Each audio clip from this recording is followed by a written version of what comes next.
देखिए, ये प्रश्न बड़ा कीमती है। ये आप सबके लिए बहुत कीमती है। आप जितने लोग यहाँ हैं, आप सबके लिए बहुत कीमती है।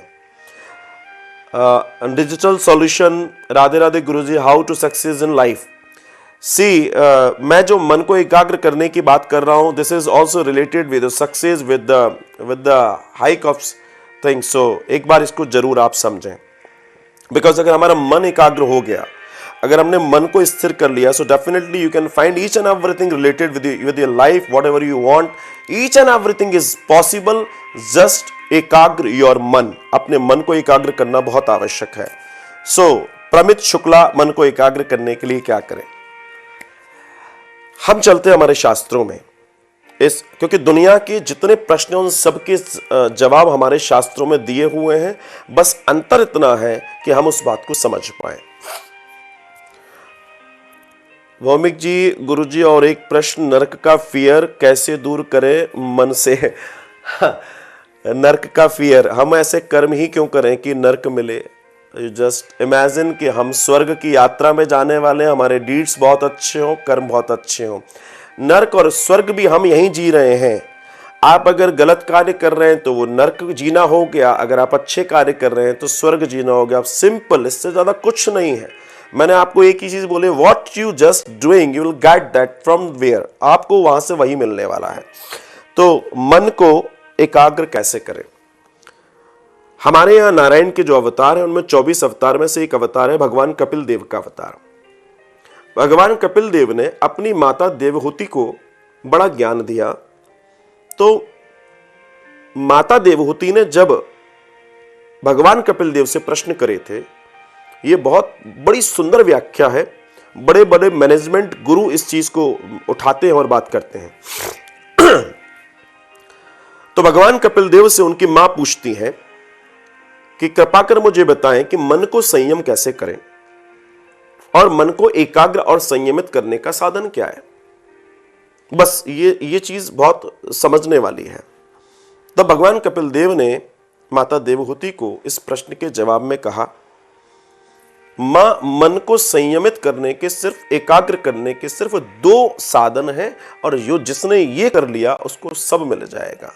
पहला साधन उन्होंने बताया कि इस देह को, इस शरीर को मिलने वाला कोई भी पदार्थ, जो भी हम भगवान ले रहे हैं, वो भगवान को समर्पित करके लें। हम जो भी अर्न करते हैं, जो भी कमाते हैं या जो भी खाते हैं, सपोज हम भोजन ले रहे हैं, हम ब्रेकफास्ट कर रहे हैं, लंच कर रहे हैं, डिनर कर रहे हैं, भोजन ले रहे हैं, उसकी प्रवृत्ति क्या है? वो प्रवृत्ति कैसी होती है? और उस प्रवृत्ति को अगर समझें तो उस प्रवृत्ति में उसका नेचर छुपा हुआ है। हम जो भी भोजन कर रहे हैं उसका नेचर कैसा है, वो उसका सोर्स क्या है? कोई भी सोर्स अगर आप अपने जीवन में लें तो आपके पास जो भोजन आया है उसमें हिंसा तो नहीं है। जो भोजन आपने प्राप्त किया, हो सकता है दिखने में शाकाहारी हो, लेकिन उसको बनाने में तो हिंसा नहीं हुई। अर्थात जिसने भोजन पकाया है वो व्यक्ति का पकाते वक्त स्वभाव कैसा था। हमारे यहां इतने इतने बारीक माइक्रो साइंस पे चर्चा होती है और पूरी दुनिया आज इस माइक्रो साइंस पे काम कर रही है। So the main part is, मन को एकाग्र करने के लिए भी सबसे पहला नियम हमारे यहां आहार शुद्धि बताई गई है। आहार शुद्ध होना बहुत जरूरी है। छोटी सी बात मैं आपसे करता हूं, कई बार आप शाम को ज्यादा भोजन पा लेते हैं, या आप किसी पार्टी शादी में गए, वहां आपको स्वाद अच्छा लगा, आपने ज्यादा खा लिया, वो आपके स्वाद का मैटर है। लेकिन आप देखेंगे कि उस रात अगर ज्यादा गरिष्ठ पदार्थ आप खा लेंगे तो उस रात आपकी नींद में थोड़ी सी दिक्कत होगी, बेचैनी हो सकती है अगर और ज्यादा खा लिया है तो, और सुबह आपको भूख जल्दी लगेगी। क्यों? क्योंकि जो आपने ज्यादा खाया था, हमारी जीवन शक्ति ने उसको पचाने में ही उतनी ऊर्जा लगा दी जितना हमने खाया। तो देखना आप, जो लोग ज्यादा भोजन खाते हैं वो लोग को भूख ज्यादा लगती है। क्यों? क्योंकि जरूरत से ज्यादा आप जब भोजन खा लेंगे तो उस स्थिति में क्या होगा, जो उससे ऊर्जा हमें मिलने वाली है वो ऊर्जा उस भोजन को पकाने में लग जाती है। और हम सिफर हो जाते हैं। मन की एकाग्रता में सबसे पहला जो हमारा साधन है वो आहार शुद्धि है। हमारा आहार जितना प्योर फॉर्म में होगा हमारे लिए उतना आनंददायक और उतना अच्छा कार्यक्रम हो सकता है वो। ठीक उसी तरीके से जब हमारा आहार शुद्ध होगा, हमने अच्छा कर लिया, तो आप देखना हमारा मन शुद्ध होगा। हमने लाइट भोजन लिया, हमने लाइट चीजों के आसपास रहना शुरू किया, हमको मन अच्छा लगेगा। जैसे आप देखते हैं कि कई बार आप थके हुए आए हैं, आपने शॉवर लिया, आपने स्नान किया और आपको अच्छा फील होता है। ठीक इसी तरीके से जैसे आप हल्के हो जाते हैं आपको अच्छा फील होता है और वो फील आपके जीवन में बहुत आनंद देता है।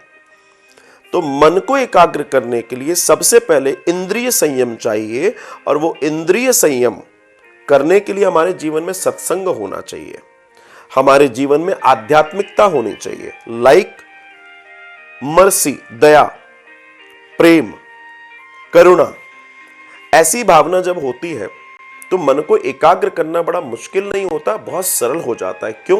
क्योंकि हमने ऐसा कुछ किया ही नहीं जो हमारे मन में द्वंद्व पैदा करे। द्वंद्व बहुत गड़बड़ करता है। आप देखना कि कई बार हम समाधि में बैठने की, ध्यान में बैठने की कोशिश करते हैं, आंखें बंद करते से बहुत सारी उल जलूल बातें घूमना शुरू हो जाती हैं।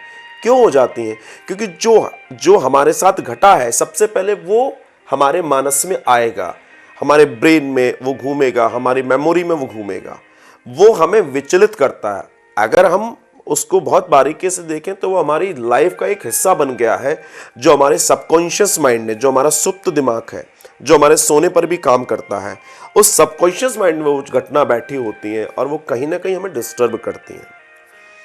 एकाग्र करने का सबसे आसान तरीका, आप ये सब अगर मान लीजिए इन सब से नहीं भी बच पा रहे हैं तो you just do one thing, 10 minute बैठकर ओम बोलना है। आप 10 मिनट बैठिए और 10 मिनट बैठकर रीढ़ की हड्डी सीधी कीजिए और ओम, आपकी नाभि से आवाज ऊपर खींचिए। आप देखेंगे जादू हो जाएगा लाइफ में, क्योंकि ओम एक ऐसा शब्द है जो आपको दुनिया से काट देता है। और मेरा निवेदन आपसे और है, ओम की ध्वनि मैक्सिमम अगर आपको करना है तो 15 मिनट करेंगे, इससे ज्यादा आप ना करें। क्योंकि जब आप ओमकार करेंगे, ओम बोलते जाएंगे, मैक्सिमम बहुत ज्यादा समय तक आपको करना है तो ज्यादा से ज्यादा आप 15 मिनट करें। क्योंकि अगर आप ज्यादा की प्रैक्टिस में चले जाएंगे तो बंधु आपको समाधि लगना शुरू हो जाएगी। ओंकार दुनिया से हटाता है, इसलिए गृहस्थ के लिए कहा गया है कि ओम का उच्चारण मुश्किल से 5-7 मिनट करे अगर करना है तो।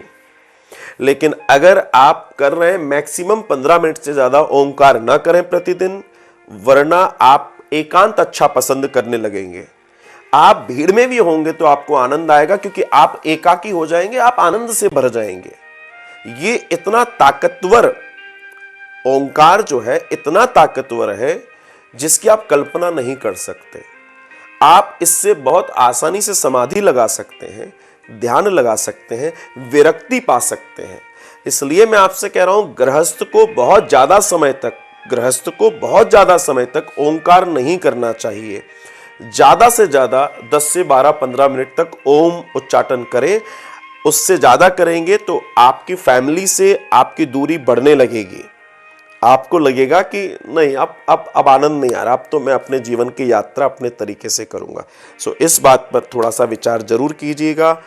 और अगर आप 10 से 12 मिनट रोज ओंकार कर रहे हैं तो आपके मन की एकाग्रता इतनी तेजी से बढ़ने वाली है कि आप तमाम विषयों से, भटके हुए विषयों में जहां हैं, क्योंकि जीवन है, दुनिया है, भटकाव बहुत है, विषय बहुत है, दुनियादारी ही ऐसी है, दौड़ धूप लगी हुई है। यू जस्ट कलेक्ट योरसेल्फ, अपने आप को कलेक्ट करने का एक साधन अगर कुछ आपको चाहिए तो सिर्फ और सिर्फ एक है, और वो साधन सबसे अच्छा है, आप ओंकार में बैठिए